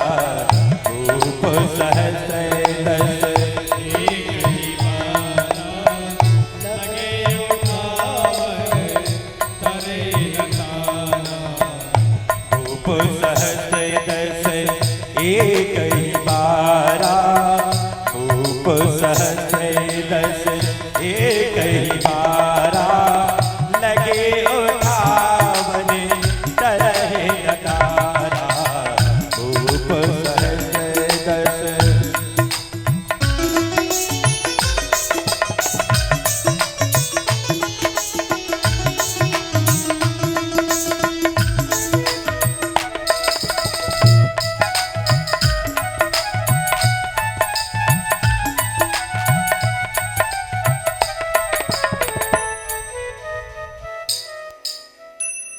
आज महाराज भूप सहस्त्र दस एक ही बारा। बहुत से राजाओं ने प्रयास किया, मैं यहाँ पे अपने समय को नष्ट नहीं करूंगा, क्योंकि सभी लोग जानते हैं कि लीला क्या हुई है। 10-10 हजार राजाओं ने प्रयास किया, लेकिन फिर भी धनुष को उठा नहीं पाई। अंत में राजा जनक उठ के खड़े होते हैं। अरे मुझे ऐसा लगता है कि यह सारी पृथ्वी वीरों से शून्य हो गई है। अरे यहाँ पे इतने राजकुमार बैठे हुए, इतने राजा, इतने नरपति बैठे हुए हैं, क्या इसमें कोई सच्चा क्षत्रिय नहीं है? क्या इसमें कोई सच्चा वीर योद्धा नहीं है जो इस धनुष की प्रत्यंचा को भी चढ़ा सके? अरे प्रत्यंचा चढ़ाने की तो बात छोड़ो, किसी ने इस धनुष को उठा भी नहीं पाया। मुझे ऐसा लगता है कि सारी पृथ्वी वीरों से शून्य हो गई है। महाराज विश्वामित्र बैठे हुए हैं, उनके ही बगल में श्री राम और लक्ष्मण बैठे हुए हैं। लक्ष्मण जो शेषावतार हैं, उनके महाराज रघु का वह रक्तवाल मारने लगा, उठ के खड़े हो गए। अरे महाराज जनक, आप अपने शब्दों को वापस लें। अरे जहां पर मेरे भाई श्री राम बैठे हों, जहां पर अयोध्या के राजा दशरथ के पुत्र राम और लक्ष्मण बैठे हो ना, वहां पे ऐसी बातें कहना शोभा नहीं देता। यदि मेरे भैया की आज्ञा हो तो ये धनुष तो क्या, मैं इस पूरी पृथ्वी को गेंद के समान उठा सकता हूं और कच्चे घड़े के समान फोड़ सकता हूं।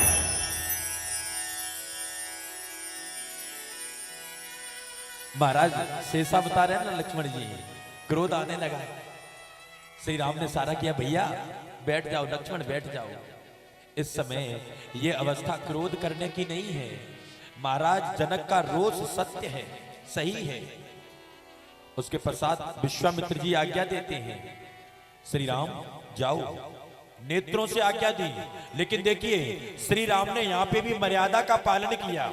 और क्या मर्यादा दिखाई, बड़े ध्यान से सुनना प्यारे भगवत प्रेमियों। गुरु प्रणाम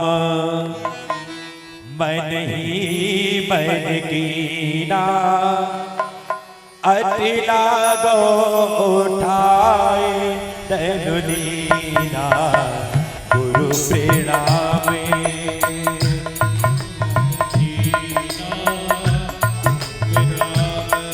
मन ही मन कीना, अति लागो उठाए तनुलीना।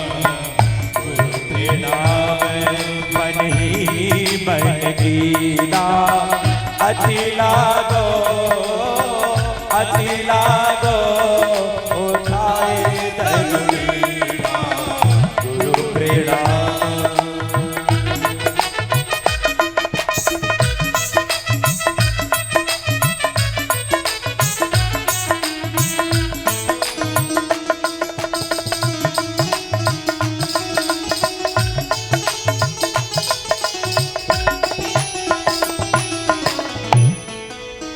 आज श्री राम ने क्या किया, यहाँ पे भी मर्यादा दिखाई।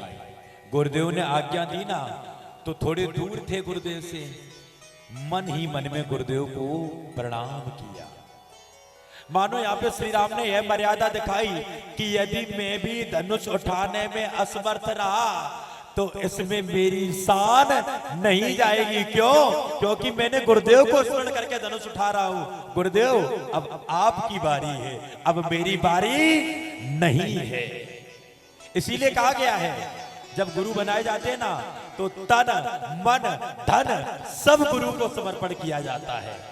आज श्री राम ने इसलिए प्रणाम किया कि गुरुदेव मैं धनुष उठाने तो जा रहा हूं, मैं आपका दास हूं, आपका सेवक हूं, और यदि मैं उठाने में असमर्थ रहा तो इसमें मेरी हंसी नहीं है, क्योंकि मैं बल आपका प्रयोग कर रहा हूं। उसके पश्चात श्री राम आगे जाते हैं सहज भाव से। धनुष तो मानो प्रतीक्षा कर रहा था। श्री राम को धनुष उठाते किसी ने देखा भी नहीं। धनुष मानो अपने आप उठ करके राम के हाथों में आया और एक क्षण का भी विलंब नहीं किया। श्री राम ने धनुष को तोड़ दिया। बोले कृष्ण कन्हैया लाल की, तोड़ दिया। महाराज यहाँ पे प्रतिज्ञा थी, शर्त थी किसकी, प्रत्यंचा चढ़ाने की। तो राम ने धनुष तोड़ा क्यों? तोड़ना नहीं चाहिए था, क्यों तोड़ा?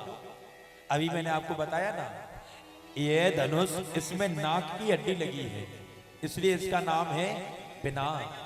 मानो श्री राम ने सोचा कि यदि यह धनुष रहेगा तो यहाँ पे जितने भी नरपति बैठे हैं, जितने भी राजा बैठे हैं, सबकी नाक तो इसमें लग चुकी है, एक ने भी इसको नहीं उठा पाया।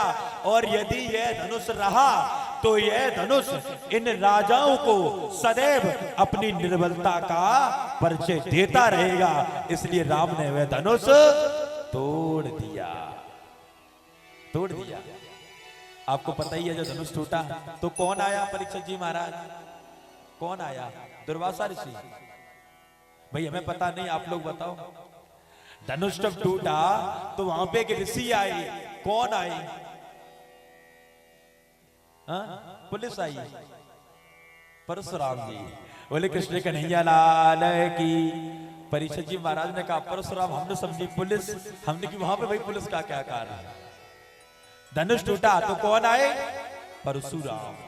महेंद्र पर्वत पर बैठे तपस्या कर रहे थे। धनुष के टूटने की टंकार उनके कानों में जाती है। अरे राजा जनक, तुम इस सभा में बैठे हुए हो, बहुत भला बुरा कहा। इस सभा में बैठे हो, जल्दी से मेरे को बताओ, ये श्री राम का, ये भगवान शिव का धनुष किसने तोड़ा?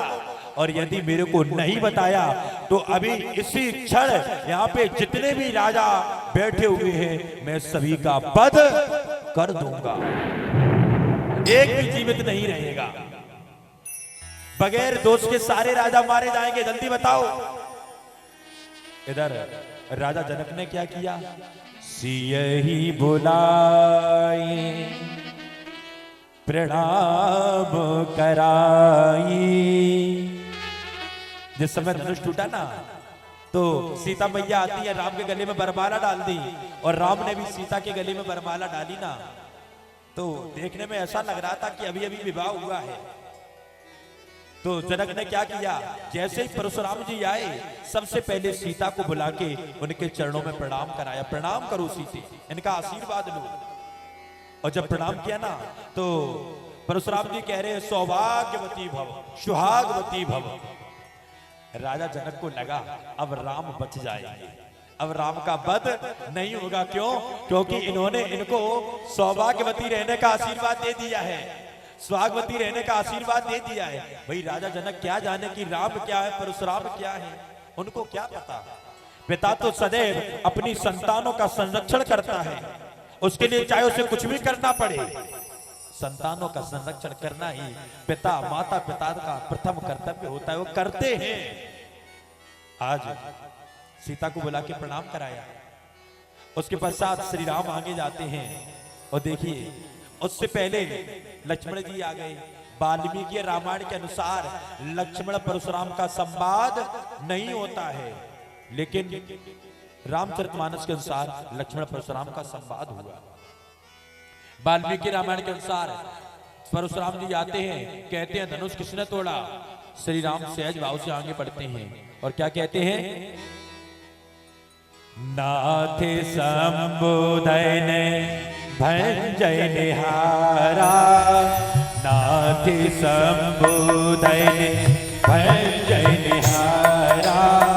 कोई के पर दास तुम्हारा, नाथे संबोधन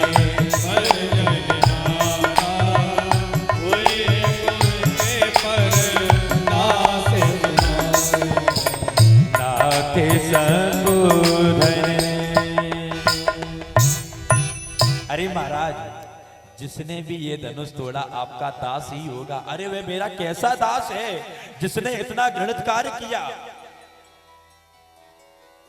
वह मेरा दास नहीं हो सकता। वाल्मीकि रामायण के अनुसार इतनी वार्ता होती है, श्री राम आगे बढ़ते हैं और बार बार इशारा कर रहे हैं कि मैं राम हूं। मैं कौन हूं? राम हूं। परशुराम जी कहते हैं अच्छा अब तूने मेरा नाम भी ले लिया, मेरा नाम परशुराम है और तू अपने आप को राम बता रहा है। श्री राम पुनः इशारा करते हैं, महाराज मैं राम हूं। मानो यहाँ पे इशारा कर रहे, बता रहे हैं कि मैं वही हूं जो आने वाला था, वो आ चुका है, मैं वही हूं, पहचानो। 3 बार इशारा किया। परशुराम जी के मन में आया ये बार बार क्यों कह रहे हैं राम हूं राम हूं राम हूं? मन में आया कहीं ऐसा तो नहीं जो त्रेता में भगवान का अवतार होना था वो हो चुका है। अच्छा यदि आप वही हैं तो दूसरा धनुष उनके पास, दूसरा धनुष है और धनुष वह किनका है? भगवान विष्णु का। यदि आप वही हैं तो ये दूसरा धनुष है, इस धनुष को आप लो, इसकी प्रतिज्ञा चढ़ाओ। श्री राम ने वह धनुष लिया, जल्दी से उसकी प्रतिज्ञा चढ़ाई। परशुराम जी समझ गए ये वही है। अपने तरकस से बाण निकाला श्री राम ने और प्रतिज्ञा पे रखा और कहा बताओ इसको मैं कहां छोड़ूं, कहां छोड़ूं? परशुराम जी तो समझ ही गए अब कि ये कोई और नहीं साक्षात भगवान है। भूल बस मैंने इनको भला बुरा कहा। अरे महाराज, अरे प्रभु, यदि आप अपने बाण को छोड़ना ही चाहते हो, क्यों? क्योंकि राम की ये प्रतिज्ञा है, एक बार तरकस से बाण यदि उनके धनुष पे आ गया तो वापस वह तरकस में नहीं जाता है। प्रभु यदि आप इस धनुष को छोड़ना ही चाहते हो तो यहां से पूरब दिशा की ओर छोड़ो। और बड़े ध्यान से सुनना, कहा क्या? इस धनुष को, यह बाण को आज्ञा दो कि यह बाण भी गिरे मेरे सारे पुण्य जलाकर नष्ट कर दे। क्या जलाए? पुण्य। पापों को नहीं जलवाया, किनको जलवाया? पुण्य को। क्यों? अरे ऐसे पुण्य को जोड़ जोड़ के क्या करेंगे जिन पुण्यों के कारण मैं अपने भगवान को नहीं पहचान पाया। इसलिए प्रभु इस बाण को ऐसा छोड़ो जिससे मेरे सारे पुण्य जलकर नष्ट हो जाए। वाल्मीकि रामायण के अनुसार श्री राम ने वैसा ही किया। उसके पश्चात परशुराम जी श्री राम को प्रणाम करते हुए वहां से चले जाते हैं। लेकिन रामचरितमानस के अनुसार लक्ष्मण परशुराम संवाद होता है, आप लोगों ने सुना होगा और खूब देखा भी होगा। मैं आपको आगे की ओर लेके चलता हूं। आज मेरे प्यारे भगवत प्रेमियों, परीक्षित जी महाराज 4 दूल्हा हैं और चार दूल्हा है। 4 कौन है? आपके दर का बोलो जाते हैं? दुल्हन बोली जाती है और कुछ बोलो जाता? हाँ, 4 दूल्हा हैं, 4 दुल्हने हैं। बारी बारी से सभी का विवाह हो रहा है। और परीक्षित जी महाराज सही सही बताना, जब आपका विवाह हुआ था तो भावरें कितनी पड़ी थी? 7 पड़ी थी। हमने सुना पुराने जमाने में 11 पड़ती थी, 7 ही पड़ती हैं। अच्छा, तो परीक्षित जी महाराज 1-2 और डरवाए लेते, एक्स्ट्रा कराए लेते, कहते नहीं हाँ फंड एकत्रित करते रहो, जीवन में काम आएगा। 2-4 और डरवाए लेते, 7-11 कराए लेते पूरी की पूरी। तो नेका जो लड़ाई झगड़ा होता हुआ है ना, वो बंद हो जाता। होता झगड़ा नहीं होते। हाँ? अब आपकी बात मेरे पास तक तो आई नहीं रही है। बोले कृष्ण कन्हैया लाल की। भावरें कितनी पड़ती हैं? 7। लेकिन परीक्षित जी महाराज और मेरे प्यारे भगवत प्रेमियों, यहाँ पे बहुत से विवाहित जोड़ा बैठे हैं। आप लोगों ने कभी ये जो विवाह कराते हैं उनसे ये पूछा कि ये भावरें 7 ही काहे पड़वात हो, 11 काहे नहीं कराए थे? तो सीधी सीधी तो नेका जो एक दूसरे के प्रति झगड़ू होते हैं ना, वो झगड़ू खत्म हो जाओ करें। तो परीक्षित जी महाराज, यहाँ पे ऐसे कितने लोग हैं जो ये जानना चाहते हैं कि इन 7 भावरों का मतलब क्या है? एक बार वो हाथ उठाएं। हाँ, परीक्षित महाराज तो जानने चाहते, महारानी जी नहीं जानने चाहते, उन्हें मतलब ना है। हाँ।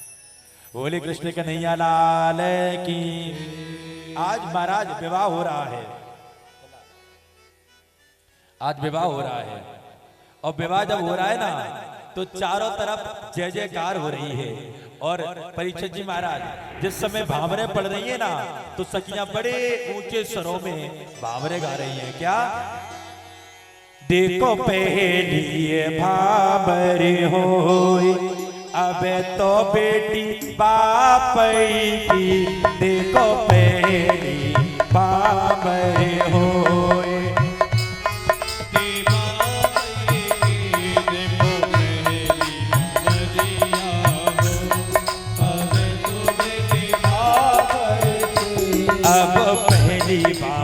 खत्म होए के तुझी को नंबर आयो। पहली बाबर खत्म होए के तुझी को नंबर आयो। देखो तुझी बबरिया हो, अब तो बेटी बाप की।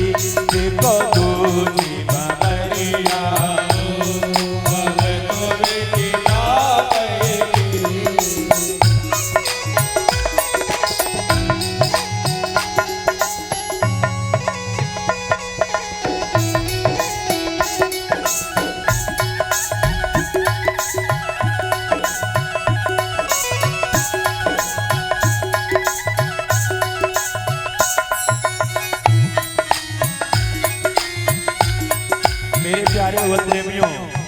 एक जब तो परीक्षित जी महाराज भावरें गाई जा रही हैं। अब आपके यहाँ पे कैसे गाई जाती है हमें पता ना है, हमारे इन पे जैसे गाओ जाते ऐसे गाए दो।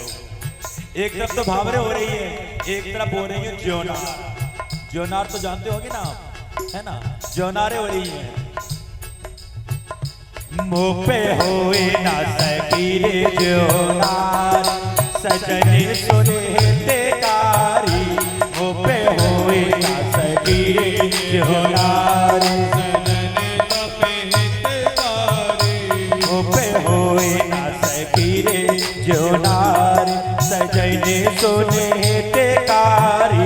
मोपे होए ना सकी रे।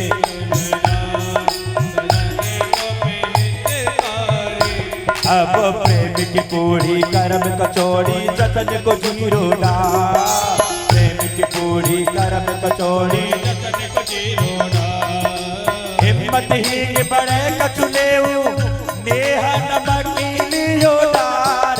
स्वादे जामे बारी मोपे होए ना सकी जो नार।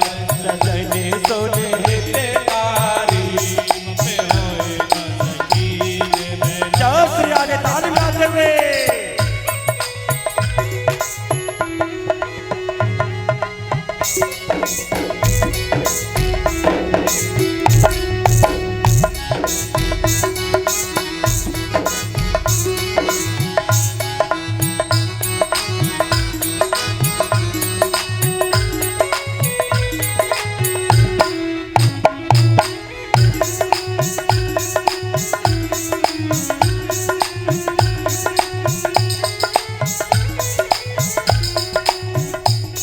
अब लाज लो किया वो मठा को करो राय तो जा।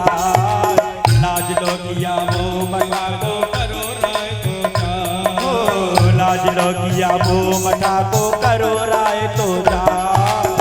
लाज लो किया वो मठा को करो राय तो जा। अरे धीरे धीरे खाओ समझी ये मेरी जो नार। स्वादे जामे है बारी मोपे होए ना सकी जो नार। मोपे होए ना सकी रे जो नार। सजने सोने तेकारी मोपे होए ना सकी जो नार। परीक्षित जी महाराज एक तरफ तो भावने गा जा रही हैं, एक तरफ जौनारे गा रही हैं, सारे मंगल कार्य हो रहे हैं। लेकिन आप लोग अब बड़े दत्त चित्त होकर श्रवण करेंगे। यहाँ पे जितनी भी सुहागवती बेटियां बैठी हुई ना, बड़े ध्यान से सुनना परीक्षित जी महाराज कि ये भावरें 7 ही क्यों पढ़ती हैं, ये 8 क्यों नहीं पढ़ती हैं, या ये 11 क्यों नहीं पढ़ती हैं। इन 7 भावरों का तात्पर्य क्या है। और देखिए जब भी विवाह होता है ना और ये भावरें पढ़ती हैं ना तो सखियां गाती हैं कब तक, 6वीं भावर तक। अब ये तो बेटी किनकी है, बापाई की, ताताई की, यानी पिता की ही है। लेकिन जैसे ही 7वीं भावर पढ़ती है तब क्या गाती हैं, अब तो बेटी साजन की, यानी अपने पति की। तो ये जो 6 भावरें पढ़ती हैं ये किसके साथ पढ़ती हैं भाई। 6 भावरों में गाया गया अभी तो बेटी बापाई की। 7वीं भावर में आप लोगों ने गाना प्रारंभ किया अब तो बेटी साजन की। क्यों? क्योंकि वास्तव में देखा जाए तो 7वीं भावर ही शरीर रूपी पति के साथ पड़ती है। ये 6 भावर अदृश्य रूपी पति हैं। कौन? जो हमारी माताएं बहनें हैं। बड़े ध्यान से सुनना, आपके मतलब की कथा है। धर्म लाज संतोष सत मुख प्रति बोल सुहार।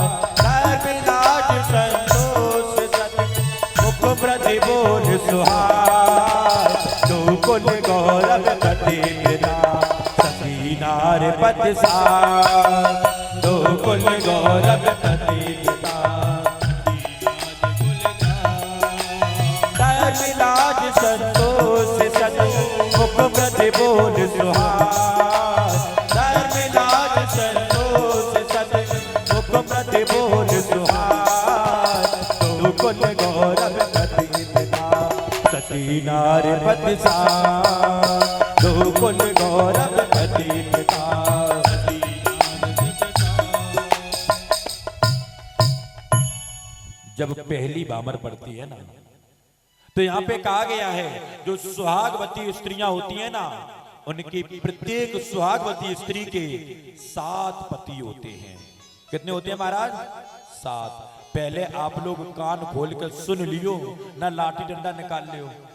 महाराज आप क्या कह रहे हो? 7 पति होते हैं? हाँ 7। कितने? 7। कैसे? जब पहली भामर पड़ती है ना तो पहली भामर सत्य रूपी पति के साथ, पहली भामर सत्य रूपी पति के साथ। बेटी तू सबसे झूठ बोलना, लेकिन कभी भी अपने पति से झूठ नहीं बोलना। चाहे तेरे को संसार से झूठ बोलना पड़े, बोल देना, लेकिन कभी भी अपने पति से झूठ नहीं बोलना। सदैव सत्य का पालन करना। सत्य रूपी पहला पति। मैं तेरा जो विवाह कर रहा हूं ना, मैंने अपना सब कुछ दांव पे लगा दिया, तब तेरा विवाह कर रहा हूं। इसलिए बेटी कभी भी अपने पति से झूठ मत बोलना। लेकिन आजकल होता क्या है महाराज, जी हम सही बताए रहे, पड़ोसी को तो सही बताएंगे, लेकिन झूठ किससे बोलेंगे? अपने पति से। मैं बिल्कुल सत्य घटना बता रहा हूं। जिस समय परीक्षित जी महाराज नोटबंदी हुई थी, नोट बंद हुए थे ना, उस समय की घटना बता रहा हूं। मेरे एक मिलने वाले हैं, उनका नाम है, हम नाम नहीं बताएंगे क्योंकि ये कथाएं बाद में यूट्यूब पे भी डाली जाएगी ना। हमारे एक मिलने वाले हैं, ठेकेदार हैं, अच्छे हैं, भगवान के भक्त हैं। नोट बंद होने से 3 दिन पहले उन्होंने अपनी अर्धांगिनी यानी अपनी पत्नी से कहा, यदि तेरे पास 50,000 रुपए हो तो मुझे दे दे, एक मेरा छोटा सा काम अटका पड़ा है, हो जाए।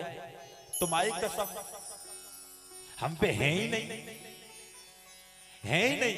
अरे 2-4-6,000 डरे हुए बताओ तो दे दे, तुम्हारी कसम खाए रहे, हम पे है ही नहीं।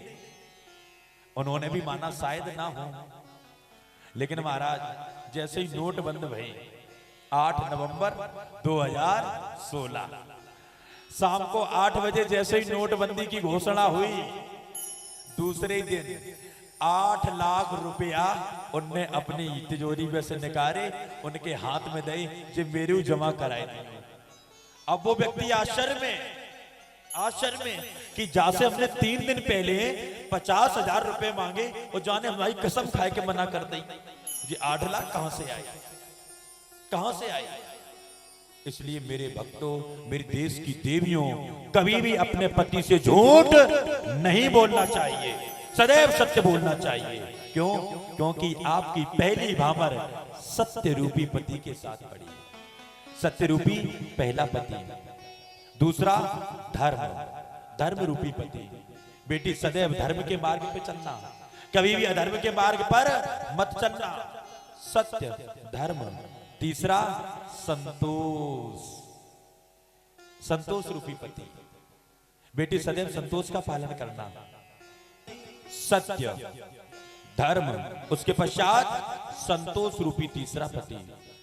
पिता अपनी पूरी सामर्थ्य लगा के अपनी बेटी के योग्य वर ढूंढता है, बेचारा अपना सब कुछ गिरवी रख देता है। कहीं कहीं तो महाराज हमने ऐसा भी सुना है कि पिता अपने भवन में, जिस भवन में रहता है, उस भवन को भी गिरवी रख देता है, अपनी संपत्ति बेच करके भी अपनी बेटी का विवाह करता है। लेकिन फिर भी कभी कभी ऐसा होता है, बड़े बड़े राजा भी रंक हो जाते हैं, बड़े बड़े राजा भी भिखारी हो जाते हैं। उस समय बेटी तू संतोष करना, अपने घर की बात कहीं बाहर जाके मत कहना, यदि कहना है तो केवल एक परमात्मा से कहना। उस समय तू संतोष का पालन करना। सत्य, धर्म, संतोष, उसके पश्चात लज्जा। बेटी सदैव लज्जा का पालन करना। अब लज्जा को तात्पर्य ये ना है कि आपने मान लो 4 हाथ को घूंघट, ये लज्जा नहीं है। सही बात तो ये है कि हमारे सनातन संस्कृति में ये घूंघट प्रथा नहीं है।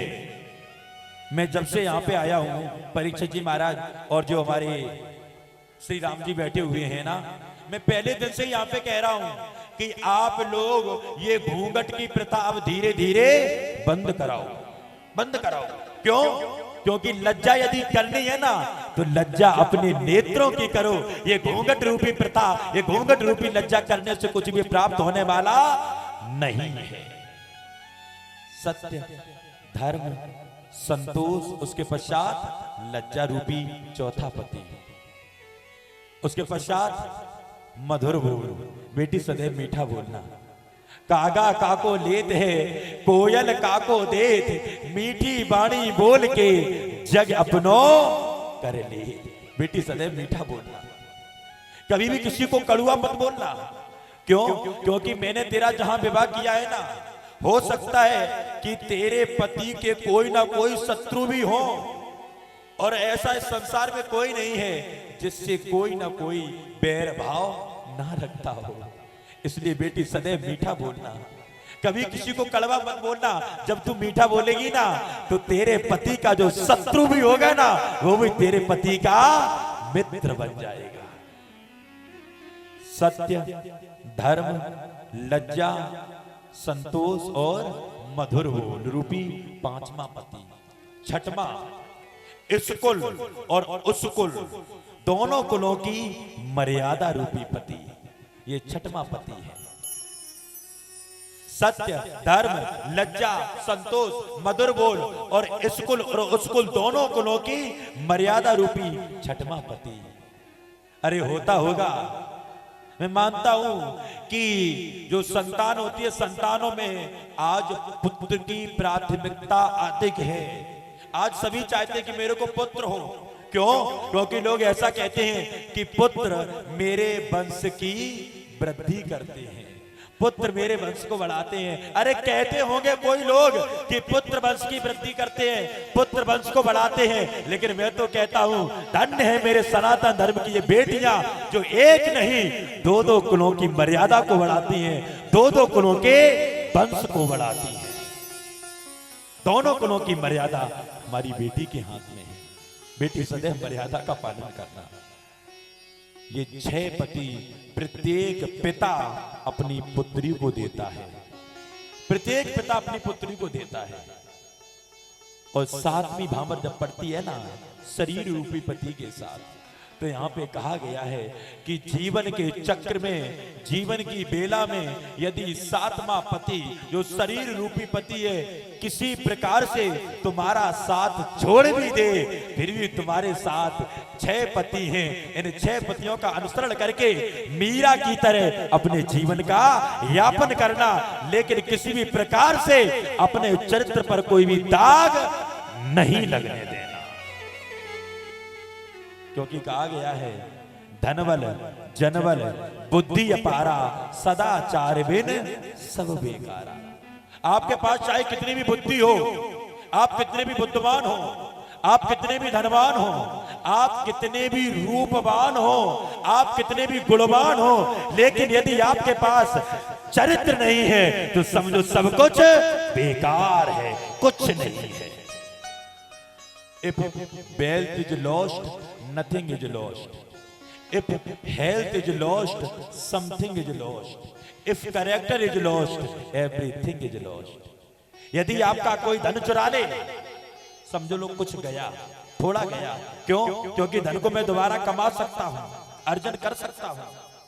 If health is lost, यदि शरीर में कोई रोग हो गया तो समझो मेरा कुछ गया। लेकिन रोग को भी औषधि के माध्यम से दूर किया जा सकता है। लेकिन मेरे देश के लोगों, उठो, जागो और पहचानो क्या कि यदि आप अपने चरित्र से एक बार भी गिर गए तो आप चाहे कितने भी रूपवान हो, आप चाहे कितने भी गुणवान हो, आप चाहे पूरे संसार के सम्राट क्यों ना हो, लेकिन यदि आपके पास चरित्र नहीं है तो सब कुछ बेकार है। क्यों? क्योंकि चरित्र से गिरा हुआ व्यक्ति इस जीवन में कभी भी उठ के खड़ा नहीं हो सकता। इसलिए मेरे देश के लोगों, उठो, जागो, save your character, save your nature, save your life. जब आपके पास चरित्र होगा तो ऐसा कोई नहीं है जो आपके साथ ना हो। हमारे शास्त्रों में आया है परीक्षित जी महाराज, मेरे देश की देवियों और मेरे देश के नौजवान, मेरे भाइयों, आप मेरे परम स्नेही हैं। क्यों? क्योंकि आप मेरे भारत के हैं, इसलिए मेरे परम स्नेही हैं। मैं आपको कह रहा हूं, जो व्यक्ति सच्चरित्र होता है, जो व्यक्ति चरित्रवान होता है ना, जिसके परिवार में, जिसकी पीढ़ियों में 5 पीढ़ी सच्चरित्र होती है ना, 6वीं पीढ़ी में उसके घर में कोई ना कोई महापुरुष जन्म लेता है। यदि आप चाहते हैं कि मेरा पुत्र राम जैसा बने, यदि आप चाहते हैं मेरा पुत्र लक्ष्मण जैसा बने, तो मेरे देश के लोगों, आपको भी दशरथ, कौशल्या, सुमित्रा की तरह बनना होगा। जब तक आप अपने आप को नहीं संभालेंगे तो आप अपनी भावी पीढ़ियों को कैसे संभालेंगे? नहीं संभाल सकते। इसलिए अपने चरित्र पर ध्यान दो। संसार में सबसे बड़ा यदि कोई धन है तो वह चरित्र से बढ़कर दूसरा कोई धन और नहीं है। इसलिए मेरे देश के लोगों, आप लोग चाहे किसी की पूजा कर पाओ ना कर पाओ कोई बात नहीं, और हमारे शास्त्रों के अंदर आया है परीक्षित जी महाराज, जो व्यक्ति सच्चरित्र होता है, मैंने श्री राम जी को पढ़ाया हुआ भी है, जो व्यक्ति सच्चरित्रवान होते हैं, जो परमात्मा के आश्रय में रहने वाले होते हैं ना, ये जितने भी देवी देवता हैं जिनके पीछे आप मारे मारे फिर रहे हो, यदि आप सच्चरित्र होगे तो ये सारे देवी देवता आपके चरणों में होंगे। यथा प्रमाण पातंजलि योग शास्त्र। यदि किसी को संशय हो मेरे पास आ जाए, मैं उसको दिखा भी दूंगा। बोले कृष्ण कन्हैया लाल की। लेकिन परीक्षित जी महाराज एक बात मैं और कहूंगा, भारत की सीताओं के होंगे टुकड़े जब तक दूर नहीं, श्री राम तुम्हारी रामायण होगी तब तक संपूर्ण नहीं। जब तक सीता रूपी माताओं बहनों के टुकड़े दूर नहीं होंगे तब तक राम की रामायण कभी भी पूर्ण होने वाली नहीं है। बोले कृष्ण कन्हैया लाल की। परम पूज्य महाराज श्री का आगमन हो रहा है। आगे की कथा अमर कथा के रूप में आप परम पूज्य महाराज श्री के मुखाबिन से श्रवण करेंगे। सभी भक्त अपने अपने स्थान पर खड़े हो जाएं।